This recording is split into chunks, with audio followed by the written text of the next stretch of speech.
ahagana saa 9 z'ijoro zo kuri uyu wa gatatu duteye umugongo nibwo Abanyarwanda 13 bamaze igihe bafungiwe muri Uganda binjiye ku mupaka wa Kagitumba bari kumwe n'abandi babiri bemeye ko bari mu bagabye ibitero mu Kinigi mu mwaka ushize.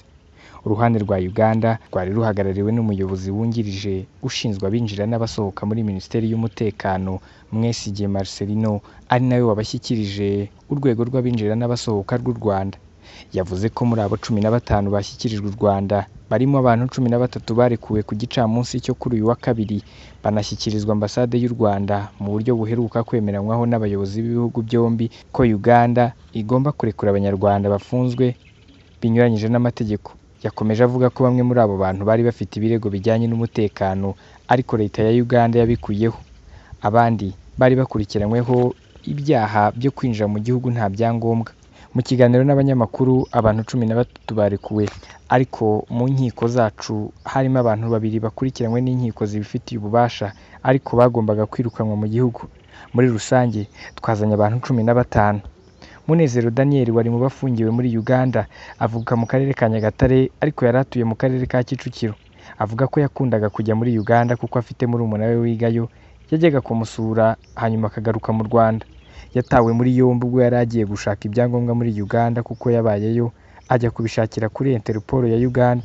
Yavuze ko ahageze bamubwiye ko ajya kuzana igipapuro cya ambasade y'Abanyarwanda cyerekana ko bamuzi, maze bakimwandikiye akibashyiriye. Mu kugerayo impapuro barazifatanya, ako kanya umuntu wari uzifashe aramubwira ngo nabe yicaye gato, hahita haza abagabo nka 3 bari bambaye gisivili bamubwira ko ahaguruka. Izo nyandiko bamusaba kuzihereza abo bagabo 3, ahita abwirwa ko bagenda bakamuha icyangombwa cye akaba yakibona nta kibazo. Ngo yumvaga ari ibisanzwe.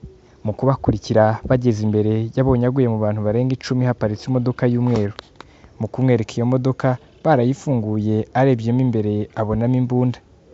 Yabaye nk'uwikanga. Mugenzi we ahita abwira undi ngo zana amapingu, bahita bayamwambika maze baramujyana. Ntabwo yigeze amenyeshwa ibyo yaregwaga, ahubwo ngo bamwambitse ingofero mu maso bamwinjiza ahantu atazi, bamukuzamo inkweto bamukoresha inyandiko mvugo. Yakomeje avuga ko bumaze kwira bahise bamumanura ahantu mu kazu kari mu bwiherero harimo icyuma, bamwambika amapingu bamuzirika kuri cya cyuma kiri mu bwiherero. Iminsi yose yamazemo aho yari aziritse amapingu ari no kuri icyo cyuma cyo mu bwiherero, kubera kutinyagambura ngo imbavu zageze aho ziribwa maze kubera gupfukama hasi mu ivi hazamo igisebe. Yakomeje avuga ko mu gitondo bajyaga baza bakakuraho ukuboko kumwe bagasigaho ukundi kuri icyo cyuma, byagera nijoro bakongera bakaza bagashyiraho amaboko abiri bagakanda. Muri icyo gihe cyose yari atarabona hanze, nyamara hejuru y'iryo yicarubozo bamwoherezaga ku bakoropera ubwiherero akagenda acumbagira, yabirangiza agasubira ku mapingu. Ati narababaye mu buryo bushoboka, narababaye umubiri uragenda uramenyera ku buryo nageze aho nanjye ubwanjye ngeza nkavuga ngo niba ari n'urupfu nari ntegereje, Mana unyeze ngende meze neza nta kibazo mfite.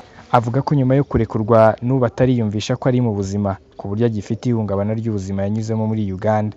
Yashimye leta y'u Rwanda yashyizemo imbaraga kugira ngo barekurwe.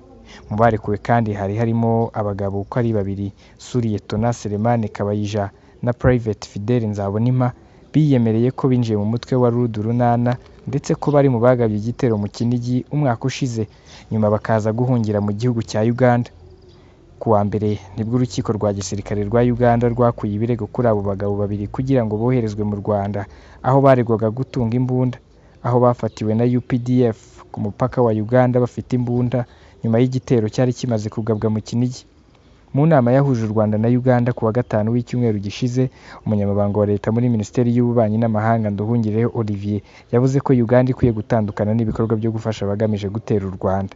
Yavuze ko Captain Nshimiye uzwi nka Governor wayoboye ibitero byo mu Kinigi mu ijoro ryo ku ya 3 n'iya 4 Ukwakira 2019 akomeje kurengerwa n'inzego z'umutekano za Uganda, agafatanya n'umunyamabanga wa leta muri Minisiteri y'Ububanyi n'Amahanga Philemon Mateke.